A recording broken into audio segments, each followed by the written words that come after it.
Hi, today we're going to read the next story in our Westward Expansion reading unit.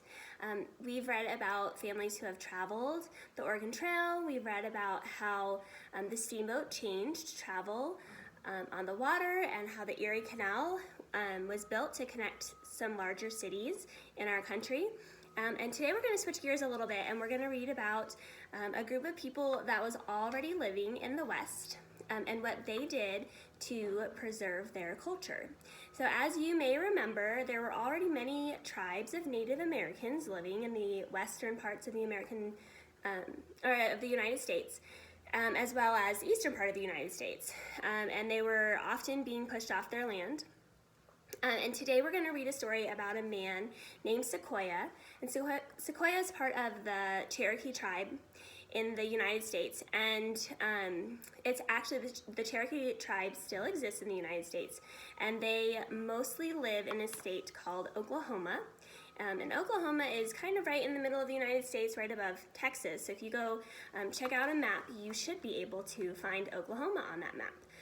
So today we're going to read the story of Sequoyah and learn about what he decided to do to help preserve and keep the memory of his culture that he felt so connected with and was so important to him. So first we'll start off with our new vocabulary words. Make sure I've got our camera in the right place. All right, so word number 1 today is the word approach, a way of doing or thinking about something.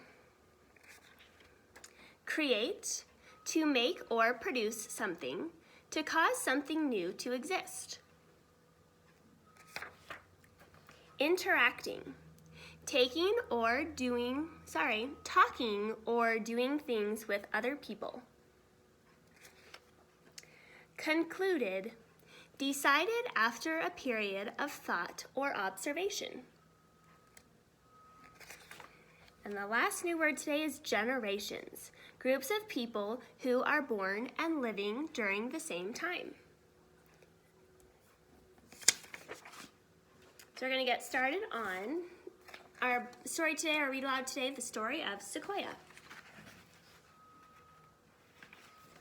Push this. Right.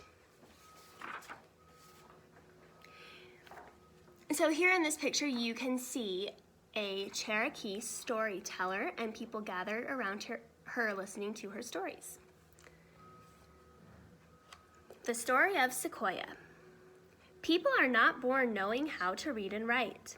They have to learn these skills, just as they have to learn to talk. This is true for individuals like you and me, and it is also true for groups of people. In the early 1800s, the Cherokee people had a spoken language they used to communicate, but they did not have a written language for reading and writing.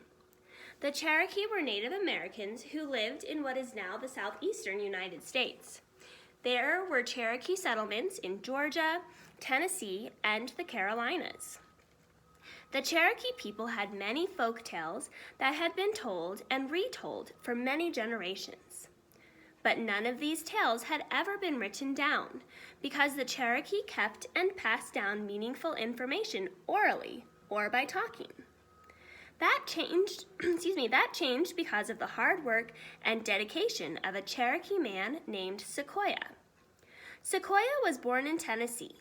He grew up with his Cherokee family, speaking the Cherokee language. But Sequoyah, who was a farmer and a silversmith, also spent a lot of time interacting with the white settlers who were living near the Cherokee lands. Sequoyah believed that having a written language could make the Cherokee people even stronger. In 1809, he began to think about creating a writing system for his native language. 3 years later, during the War of 1812, Sequoyah and other Cherokee joined the United States under General Andrew Jackson to fight the British troops.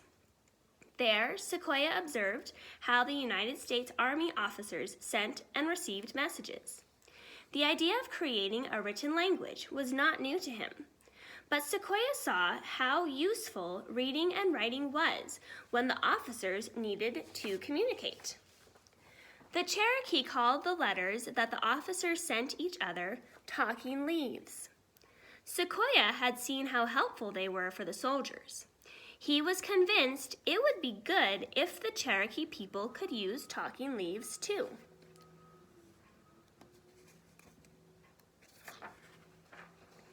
When the war ended, Sequoyah kept working to develop a writing system for the Cherokee language.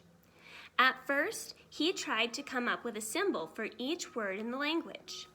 He spent a year trying to create or make symbols for all the words in the Cherokee language.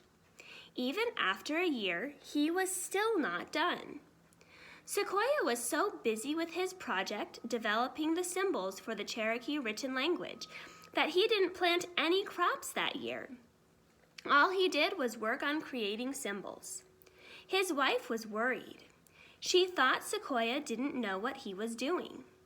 She thought he was just wasting his time. She did not understand what Sequoyah was trying to do. How would she and her children survive without crops? What were they supposed to eat? Some historians have recorded that after a while, Sequoyah's wife was so upset that she gathered up all of Sequoyah's work and burned it. Others have said that his fellow Cherokee destroyed the symbols because they thought they would bring their people bad luck. Either way, Sequoyah's work went up in smoke. This was a heavy blow for Sequoyah, but in a way, it was a good thing. It was good because Sequoyah realized the approach or the way he had chosen to create the symbols was not the best one. It is possible to make a writing system in which there is a different symbol for each word in the language. Writing systems of this sort do exist, but they took a long time to create and are very difficult to learn. Think what it would be like if we had to learn a different symbol for all of the tens of thousands of words in the English language. How would we ever remember all those symbols? Sequoyah knew there had to be a better way. There was a better way, and eventually he found it. Sequoyah realized that all Cherokee words were made up of syllables. So he created 84 symbols to represent all of the syllables in the Cherokee language. This was extraordinarily clever. Sequoyah had never learned to read and write, but he figured out a writing system for his native language. Once Sequoyah had come up with symbols for the 84 syllables in the Cherokee language, he was confident that he could teach other people to use them. He started by teaching his own daughter, Ayoka. Ayoka easily learned to read and write with the symbols Sequoyah created. Then, Sequoyah went to show his writing system to the chiefs of the Cherokee Nation.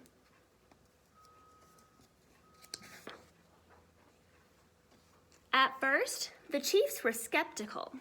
Some of them did not understand what Sequoyah was trying to do. Others thought his system might not really work. A few thought Sequoyah might be trying to trick them. Sequoyah had expected this. He told the chiefs he could prove that his system really worked. He would send Ayoka away. Then he would write down any words the chiefs wanted him to write. When he had done this, he would call Ayoka back, and she would read the words. That way, the chiefs could be sure Sequoyah was not tricking them. The chiefs agreed. Ayoka went away. One of the chiefs spoke some words in the Cherokee language. Sequoyah wrote down what he said using his syllable symbol. Then they sent for Ayoka. When she returned, she read the words Sequoyah had written. The chiefs were impressed, but they were not convinced. They tried the same test a few more times, using different words each time. The chiefs had Sequoyah write the symbols and then called Ayoka in to read them. Then the chiefs had Ayoka write the symbols and called Sequoyah. Oh, that's written twice. Sorry, guys. Finally, the chiefs concluded that Sequoyah's writing system really did work.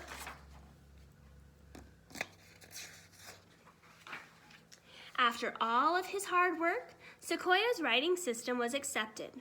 He and Ayoga taught other Cherokee people to use the symbols, and that is how the Cherokee people learned to read and write. Later, many sad things happened to the Cherokee people. In the 1830s, they were forced to leave their lands. Later, they were forced onto reservations and into English-speaking classrooms. Thanks to Sequoyah's hard work, the Cherokee were able to keep their language alive.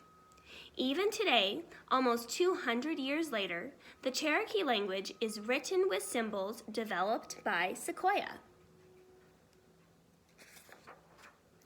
Sequoyah is remembered and honored as the man who taught his people to read and write. However, he is not only honored by the Cherokee people. He is considered to be a national hero too. There is a statue of Sequoyah in the United States Capitol building, and it is believed that the tall, strong sequoia trees that grow in California may have been named to honor the man who allowed his people to stand a little taller too. So that is the story of Sequoyah. I hope you enjoyed reading how he helped his people, he helped the Cherokee people, and how his hard work to save and preserve a piece of their culture has lasted for hundreds of years. And maybe one day you will get to go see either the tall sequoia trees or that statue of him in the United States Capitol building. But for now, go ahead and find your questions for this story and work hard to answer them. See you next time.